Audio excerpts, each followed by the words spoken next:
नमस्कार मंडळी, श्री स्वामी समर्थ. मी तृप्ती. तुम्हा सर्वांचं माझ्या चॅनलमध्ये खूप खूप स्वागत आहे. बघा मंडळी, आपल्या जीवनामध्ये अनेक प्रश्न असतात, कष्ट असतात, दुःख असतात. आपण अनेक सेवा करतो, अनेक पूजा करतो, आपली जी कुलदेवी आहे तिला शरण जातो, पण तरी देखील आपल्या जीवनातील अनेक प्रश्न आहेत, कष्ट आहेत, ते संपत नाही. मग यासाठी तुम्हाला अतिशय प्रभावी आणि अतिशय साधी सेवा करायची आहे. जीवनात कोणताही प्रश्न असू द्या, कितीही कष्ट असू द्या, दुःख असू द्या, ही जर सेवा केली तर या सेवेने आपल्या जीवनामध्ये आपल्या जीवनाचं सोनं होतं आणि आपली जी इच्छा आहे ती पूर्ण होती. असंच आपल्याला खूप मानसिक त्रास आहेत. प्रत्येक कुणीतरी बोलल्यानंतर आपल्याला त्या गोष्टीचा त्रास होतो. आपण नको नको तो त्रास आपल्याला करून घेत असतो आणि यांनी आपल्याला अनेक आजार लागतात. जर आपण आपली जी मानसिकता आहे ती मानसिकता बदलत नसेल किंवा आपल्याला अतिशय मानसिक त्रास होत असेल तर तुम्ही जर ही अतिशय प्रभावी सेवा केली तर अगदी 100% तुमची मानसिक जो त्रास आहे त्या त्रासातून सुटका होईल आणि तुमची जी एखादी इच्छा आहे ती पूर्ण होत नाही. अनेक कष्ट करता तरी देखील ती इच्छा जी आहे ती तुम्हाला मिळत नाही. तुम्ही जर ही अतिशय प्रभावी आणि साधी सेवा केली तर निश्चित तुमची कोणतीही इच्छा असू द्या 100% पूर्ण होणार आहे. मग ती सेवा कोणती ते जाणून घेऊ. बघा मंडळी, स्वामी समर्थ महाराजांची अनेक जण न चुकता रोज सेवा करत असतात, अगदी पूजा अर्चा करतात. आपल्या आजूबाजूला जर मठ असेल तर मठात जातात. स्वामी समर्थांचं केंद्र असेल तर न चुकता गुरुवारी तरी आपण स्वामी समर्थांच्या केंद्रात जातो, तिथे जाऊन पूजा करतो, त्यासोबत जी सेवा आहे ती करतो. यासोबत अनेक जण ज्या केंद्रातून किंवा मठातून सेवा घेत असतात आणि सेवा करत असतात. कारण आपण महाराजांची कोणतीही सेवा करा, या सेवेने आपल्याला निश्चित असं फळ प्राप्ती होत असते. मग आपल्याला जी सेवा आहे ती कोणती करायची, तर आपल्याला स्वामी समर्थ महाराजांना अतिशय प्रभावी सेवा आहे ती म्हणजे तारक मंत्र. या तारक मंत्रातून अनेकांना स्वामी समर्थ महाराजांनी अगदी लाखो करोडो भक्तांना या सेवेतून तारून नेला आहे. अनेकांना याचा फरक पडला आहे, तुम्हाला देखील पडेल. मग आपल्याला तारक मंत्राचं जे अनुष्ठान आहे ते कसं करायचं, कधी करायचं, किती दिवस करायची, अतिशय प्रभावी सेवा ती कशी करायची आपण हे जाणून घेऊ. पण त्यापूर्वी आपण जर माझ्या चॅनलला नवीन असाल तर प्लीज चॅनलला सबस्क्राईब करा, शेअर करा आणि हा व्हिडिओ मित्र, मैत्रीण, नातेवाईक यांच्यापर्यंत नक्की शेअर करा. बघा मंडळी, जीवनामध्ये अनेक कष्ट येतात, दुःख येतात, दारिद्र्य येतात, पण आपण जर श्री स्वामी समर्थ महाराजांच्या शरण गेलो आणि श्री स्वामी समर्थ महाराजांना सांगितलं की माझी ही इच्छा आहे किंवा माझं हे दुःख आहे, हे कष्ट आहे, तू दूर कर. यासाठी जर आपण स्वामी समर्थ महाराजांचं अतिशय प्रिय म्हणजे तारक मंत्र तारून नेणारी जर सेवा केली तर स्वामी महाराज चक्क आपला हात धरतात, आपल्या पाठीशी उभे राहतात आणि आपला जो त्रास आहे तो त्रास कमी करतात. अगदी तुम्हाला शारीरिक त्रास असू द्या, मानसिक त्रास असू द्या, कोणताही त्रास असू द्या, आर्थिक समस्या असू द्या, कोणतीही समस्या असेल तर ती समस्या स्वामी महाराज 100% नाही तर 1000% पूर्ण करतात. अनेकांना तारक मंत्राचा अनुभव आलेला आहे, तुम्हाला देखील येईल. पण मग सेवा कशी करायची? आता ही सेवा तुम्ही कधीही करू शकतात. अगदी तुमच्याकडे जसा वेळ असेल तसं तुम्ही करू शकतात. म्हणजे तुम्ही 3 दिवसाची सेवा करू शकतात, 7 दिवसाची, त्यासोबत 11 दिवसाची, 21 दिवसाची, 51 दिवसाची, 108 दिवसाची. तुमच्याकडे जसाही वेळ असेल, जशी तुमची मोठ्यातली मोठी इच्छा असेल ती पूर्ण होत नसेल तर तुम्ही अगदी कालावधी वाढवून सुद्धा ही सेवा पूर्ण करू शकतात. मग आपल्याला काय करायचं, तर असं काही नाही की तुम्ही ही सेवा फक्त गुरुवारी करावी. अगदी चांगला दिवस निवडायचा आहे आणि या दिवसापासून तुम्हाला जी सेवा आहे ती सुरू करायची आहे. मग आता सेवा सुरू करायला आपल्याला काय लागणार आहे, तर काहीही लागणार नाही. आपल्या घरात ज्या वस्तू आहेत त्याच आपल्याला घ्यायचं आहे. शक्यतो आपल्याला सेवा सुरू करताना पितळाचा किंवा तांब्याचा, शक्यतो आपल्याला तांब्याचा ग्लास घ्यायचा आहे. आता आपल्या घरात तांब्याचा ग्लास असणार आहे, नाहीतर आपण जो देवाला वापरतो, देवामध्ये आपण जो देवाला पूजेला ग्लास वापरतो तांब्याचा, तो ग्लास आपल्याला चालणार आहे. तो ग्लास स्वच्छ घासून घ्यायचा आहे. त्यानंतर सगळ्यात महत्वाचं म्हणजे आपल्याला खाली स्टीलची प्लेट किंवा जे तांबण आहे ते सुद्धा चालणार आहे. मग ही सेवा कधी करावी, तर शक्यतो ही सेवा संध्याकाळी 6:30च्या नंतर तुम्ही कधीही करू शकतात. पण जर तुम्हाला वेळ नसेल आणि तुम्हाला ही सेवा करायचीच असेल तर तुम्ही अगदी सकाळपासून संध्याकाळपर्यंत ही सेवा कधीही करू शकतात. फक्त तुम्हाला 12 ते 12:30 हा कालावधी सोडून द्यायचा आहे. हा कालावधी जो आहे तो दत्त महाराजांचा भिक्षेचा वेळ असतो. मग त्यामुळे आपण कधीही रोज न चुकता 12 ते 12:30 या कालावधीमध्ये सेवा करत नाही. मग तुम्ही अगदी सकाळपासून संध्याकाळपर्यंत कधीही करू शकतात. पण शक्यतो तुम्हाला जसा वेळ भेटला तसं करा. आणि तुम्ही एकदा 6:30ला जरी केली रोज तरीही चालणार आहे. आता मेन म्हणजे तुम्ही जी सेवा करणार आहात तर पहिल्या दिवशी सकाळी 7ला करायची, दुसऱ्या दिवशी दुपारी 2ला करायची, तिसऱ्या दिवशी संध्याकाळी 7ला करायची, चौथ्या दिवशी रात्री 9ला करायची. असं चुकून करू नका. तुम्ही जर 3 दिवसाचं अनुष्ठान करत असाल, तुमची एखादी इच्छा आहे की माझी ही इच्छा आहे की मी नोकरीला लागावी किंवा मला खूप मानसिक त्रास होतो, मला कोणी बोलल्यावर खूप त्रास होतो, मला काही कारण नसताना खूप लोक बोलतात, खूप लोक टॉर्चर करतात, असं जर तुमच्या जीवनात असेल तर तुम्ही अगदी 3 दिवसाचा, 7 दिवसाचा, 11 दिवसाचा संकल्प करा महाराजांना. आता संकल्प कसा करावा, तर आपल्याला देवाजवळ बसायचं आहे. ज्या दिवशीपासून तुम्ही ही सेवा सुरू करणार आहात त्या दिवशी तुम्हाला देवाजवळ बसायचं आहे. देवाजवळ तुपाचा तेलाचा जो दिवा आहे तो लावून घ्यायचा आहे, अगरबत्ती लावायची आहे. त्यानंतर तुम्हाला एक तामण घ्यायचं आहे, थोडंसं पाणी घ्यायचं आहे.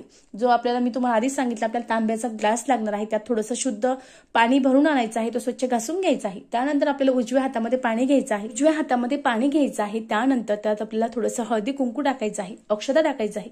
तुम्हाला संकल्प करायचा आहे. मग संकल्प कसा करावा, तर आपल्याला हातामध्ये जल, थोडंसं कुंकू, हळद टाकायचं आहे, एक फूल टाकायचं आहे. त्यानंतर आपल्याला संकल्प करायचा आहे, मी तृप्ती, माझी ही इच्छा आहे की मला जो मानसिक त्रास होतो, तो मानसिक, स्वामी समर्थ महाराज तुम्ही जो मानसिक त्रास आहे तो कमी करावा. मी तुमचं न चुकता 3 दिवसाचं, 5 दिवसाचं, 7 दिवसाचं, 11 दिवसाचं जे अनुष्ठान आहे ते करणार आहे. तुम्ही न चुकता माझा जो त्रास आहे तो कमी करा आणि ही जी सेवा आहे तुम्ही ती माझ्याकडून करून घ्या आणि न चुकता मी रोज ही सेवा करणार आहे असं म्हणायचं आहे. परत आपल्याला तांबणात पाणी सोडून द्यायचं आहे. परत एक पळी पाणी आपल्या हातात घ्यायचं आहे. परत तांबणात सोडून द्यायचं आहे. त्यानंतर परत महाराजांना नमस्कार करायचा आहे, अगरबत्ती ओवाळायची आहे. तुमच्याकडे महाराजांचा फोटो असेल चालेल, नसेल तरीही चालेल, मूर्ती असेल तरीही चालेल, नसेल तरीही चालेल, काही हरकत नाही. तुमचं ते देवघर आहे, त्या देवघराच्या समोर तुम्हाला बसून ही सेवा करायची आहे. त्यानंतर आता काय करायचं, तर आपल्याला जे आपण ग्लास भरून घेतला आहे शुद्ध जलचा, जो ग्लास आहे तो घासून स्वच्छ शुद्ध जल त्यात भरून घ्यायचा आहे. त्यानंतर तुमची जी इच्छा आहे, तुम्ही स्वतःसाठी करत असाल, पतीसाठी करत असाल, मुलासाठी करत असाल, तुम्ही ज्याच्यासाठी ही सेवा करत असाल त्या व्यक्तीचं नाव घ्यायचं आहे. आणि त्यानंतर तुम्हाला संध्याकाळी 6:30 नंतर उदबत्ती लावायची आहे. उदबत्ती तिथे आपल्याला, आपण जिथे तो ग्लास आणि प्लेट ठेवणार आहोत, खाली प्लेट ठेवायची आहे, त्यावरून तो ग्लास ठेवायचा आहे. त्याच्या साईडलाच आपल्याला डाव्या साईडला उदबत्ती ठेवायची आहे आणि त्यानंतर आपला उजवा हात आपल्याला त्या ग्लासवर ठेवायचा आहे. त्यानंतर आपल्याला तारक मंत्र सुरू करायचा आहे. अगदी पहिल्या ओळीपासून तर शेवटच्या ओळीपर्यंत आपल्याला न चुकता, तुम्ही किती दिवसाचं अनुष्ठान करत असाल तितक्या दिवसाचं आपल्याला न चुकता रोज 11 वेळा तारक मंत्राचं अनुष्ठान करायचं आहे. तारक मंत्राचं 11 वेळा अनुष्ठान झाल्यानंतरच आपल्याला उठायचं आहे. मध्ये फोन आला, इमर्जन्सी आली, चुकून उठू नका, कारण आपण सेवा करत आहोत, संकल्पयुक्त करत आहोत. संकल्पयुक्त केलेली सेवेचं फळ 1% नाही तर 1000% भेटत असतं आणि आपण संकल्पयुक्त सेवा करून महाराजांचं तारक मंत्राचं अनुष्ठान करत आहोत. म्हणजे जो मंत्र आहे तो आपण सिद्ध करत आहोत. म्हणजे आपली जी इच्छा आहे ती लवकरात लवकर महाराजांनी पूर्ण करावी असं आपल्याला वाटत आहे. मग त्यामुळे आपल्याला न चुकता मध्ये चुकूनही उठायचं नाही. त्यासोबत आपल्याला कुणाशी बोलायचं नाही. फोन सध्या थोडा वेळ साईडला ठेवायचा आहे. जी सेवा करत आहात ती सेवा अगदी मनापासून करा, अगदी मनोभावे करा. 100% स्वामी समर्थ महाराज तुमच्या प्रत्येक इच्छा पूर्ण करतील. कोणतीही सेवा करा, पण ती सेवा करताना श्रद्धा ठेवा. श्रद्धेने केलेले सेवेचं फळ आपल्याला लवकरात लवकर मिळत असतं. मग त्यामुळे आपल्याला 11 वेळा तारक मंत्राचं न चुकता, तुम्ही जितक्या दिवसाचं अनुष्ठान करत असाल तितक्या दिवसाचं आपल्याला 11 वेळेस जे तारक मंत्राचं अनुष्ठान आहे ते करायचं आहे. रोज आपल्याला जी वेळ आहे ती पाळायची आहे. ज्या वेळेला आपण पहिल्या दिवशी केलं त्याच वेळेला दुसऱ्या दिवशी, त्याच वेळेला तिसऱ्या दिवशी करायचं आहे. नियम काय आहेत, शक्यतो घरात नॉनव्हेज तयार होत असेल तर खाऊ नका. करून देण्याचा हट्ट असेल तर करून द्या. सगळ्यात महत्वाचा नियम आणि सगळ्यात अतिशय प्रभावी नियम म्हणजे कुणाच्याही घरचं खाऊ नका.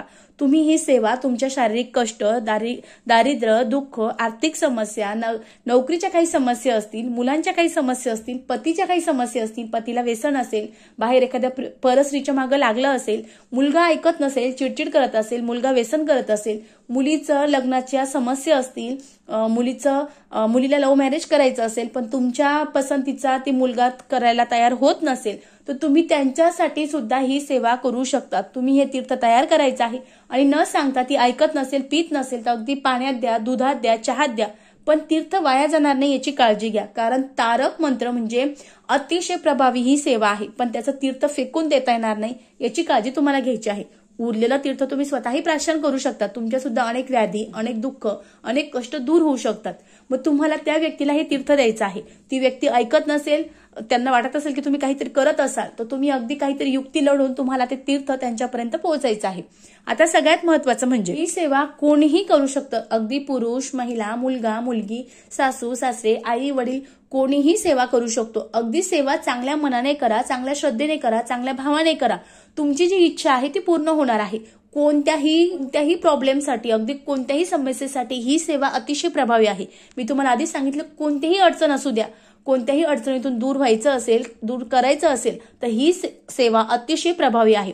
तुमचा नवरा तुमचं ऐकत नसेल, त्यासोबत सतत चिडचिड करत असेल, वाद करत असेल, तुम्हाला मारत असेल, तरी तुम्ही ही सेवा करा. 3 दिवसाचं, 5 दिवसाचं, 7 दिवसाचं, 11 दिवसाचं अनुष्ठान करा. जास्त त्रास असेल तर अगदी 11 दिवसाची सेवा करा. न चुकता संकल्प करा आणि संकल्पयुक्त 11 दिवसाची सेवा करा आणि रोज नवऱ्याला तीर्थ द्या. बघा 100% नाही तर 1000% सांगते की 100% तुम्हाला याच्यात रिझल्ट मिळणार आणि मिळणार आहे. अनेकांना तारक मंत्राचे अनुभव आलेले आहे, मला सुद्धा आलेला आहे. मी शेअर केलेला आहे आपल्या चॅनलला, तो व्हिडिओ जाऊन बघू शकता. अनेकांना तारक मंत्राचा अनुभव आला आहे, मला सुद्धा आलेला आहे. यासोबत आता सगळ्यात महत्वाचा जो एकच नियम आहे तो पाळायचा आहे. शेजारी किंवा तुमच्या आजूबाजूला जेही राहतात त्यांच्याकडून चुकूनही या सेवा करताना, अगदी किती दिवसाची सेवा करणार आहात ते तुमच्यावर डिपेंड आहे, पण तुम्हाला या सेवा करताना चुकूनही पर अन्न घ्यायचं नाही. तुम्ही केलेले सेवेचं फळ त्या व्यक्तीला लाभतं आणि आपण विचार करतो की मी खूप पूजा अर्चा करते, ती समोरची व्यक्ती काहीच करत नाही, मग तिचं चांगलं का होतं? तर तुम्ही केलेले सेवेचं फळ त्या व्यक्तीला मिळतं आणि त्यामुळे त्यांचं चांगलं होतं आणि आपलं वाईट होतं. मग त्यामुळे तुम्ही तारक मंत्राची सेवा करा, कोणत्याही देवाची सेवा करा, पूजा अर्चा करा, पण शक्यतो जे पर अन्न आहे ते पर अन्न घेणं तुम्हाला टाळायचं आहे. पर अन्न घेतल्यानं आपण केलेली सेवा त्या व्यक्तीला लाभते आणि त्या व्यक्तीच्या जीवनात सोनंच सोनं होतं आणि आपले जे वाईट कर्म आहेत, वाईट ज्या गोष्टी आहेत, त्या व्यक्तीच्या घरातली जी कटकट आहे, चिडचिड आहे, ती आपल्या घरात येते. मग यासाठी तुम्हाला न चुकता या तारक मंत्राचं अनुष्ठान करताना किंवा कोणत्याही देवाचं पूजा अर्चा सेवा करताना जे पर अन्न आहे ते तुम्हाला टाळायचं आहे. बघा अतिशय साध्या आणि सोप्या पद्धतीने सांगितलेलं आहे. आपल्याला रोज जे पाण्याचं तीर्थ आहे ते रोज बदलायचं आहे. एकच तीर्थ आपल्याला घेऊन चालणार नाही. म्हणजे पहिल्या दिवशी आपण अनुष्ठान करणार आहात त्यावेळी जो ग्लास आहे तो ग्लास भरून घ्या, जितक्या लोकांना द्यायचं आहे तितकंच ते पाणी घ्या. त्यानंतर सगळ्यात महत्वाचं, आपलं तारक मंत्राचं अनुष्ठान झाल्यानंतर आपण जी अगरबत्ती लावली होती त्यातली अगदी थोडीशी उदी घ्यायची आहे, त्या पाण्यात टाकायची आहे आणि त्यानंतर त्या व्यक्तीला ते पाणी द्यायचं आहे. त्या व्यक्तीला वास येईल, कळल, तर अगदी चिमूटभर टाका. त्यानंतर जी उदी आहे ती एखाद्या डब्बीमध्ये किंवा एखाद्या कागदामध्ये भरून ठेवा. बाहेर येताना, जाताना किंवा घरात कोणी सतत आजारी असेल त्या व्यक्तीला लावा. एखादा छोटा मुलगा घाबरत असेल, सतत किरकिर करत असेल, रडत असेल, त्या व्यक्तीला सुद्धा तुम्ही ही रक्षा लावू शकतात. अगदी एखाद्याला असहाय्य आजार असतील, त्या आजारातून ती व्यक्ती बरी होत नसेल तर खरंच सांगते प्रचंड स्वामी बळ या सेवेमध्ये आहे. हे जर आपण त्या असहाय्य ज्या व्यक्तीला आजार झाले आहे त्या व्यक्तीला जर दिलं तर त्याचे 100% त्याची जी मानसिक पॉवर आहे किंवा जी व्हील पॉवर आहे ती 100% वाढते आणि तो रोगी किंवा तो जो आजारी व्यक्ती आहे तो लवकरात लवकर बरा होत असतो. कारण आपण कितीही औषधं, गोळ्या, उपचार करा, दवाखान्याचं करा, पण जोपर्यंत त्या माणसाची व्हील पॉवर मी बरा होणार आहे हे जोपर्यंत तो व्यक्ती म्हणत नाही तोपर्यंत त्या व्यक्तीला बरं वाटत नाही. पण आपण जर तारक मंत्राचं त्या व्यक्तीला अगदी न चुकता जास्तीत जास्त सेवा करून जर हे तीर्थ दिलं तर निश्चित त्या व्यक्तीची जी व्हील पॉवर आहे ते चांगली होणार आहे आणि त्या व्यक्तीचे नको नको जे डोक्यात वाईट विचार आहे ते संपणार आहे. अतिशय साधी पण अतिशय प्रभावी सेवा आहे, निश्चित करावी. निश्चित स्वामी महाराज तुमच्या ज्याही अडचणी आहेत, ज्या समस्या आहेत त्या लवकरात लवकर सोडवतील. अतिशय प्रभावी आणि अतिशय सुंदर सेवा आहे, निश्चित सर्वांनी करावी. व्हिडिओ कसा वाटला कमेंट्स करा. व्हिडिओ आवडला असेल तर चॅनलला लाईक करा, शेअर करा, सबस्क्राईब करा. परत भेटू अशा एका नवीन व्हिडिओमध्ये. श्री स्वामी समर्थ. धन्यवाद.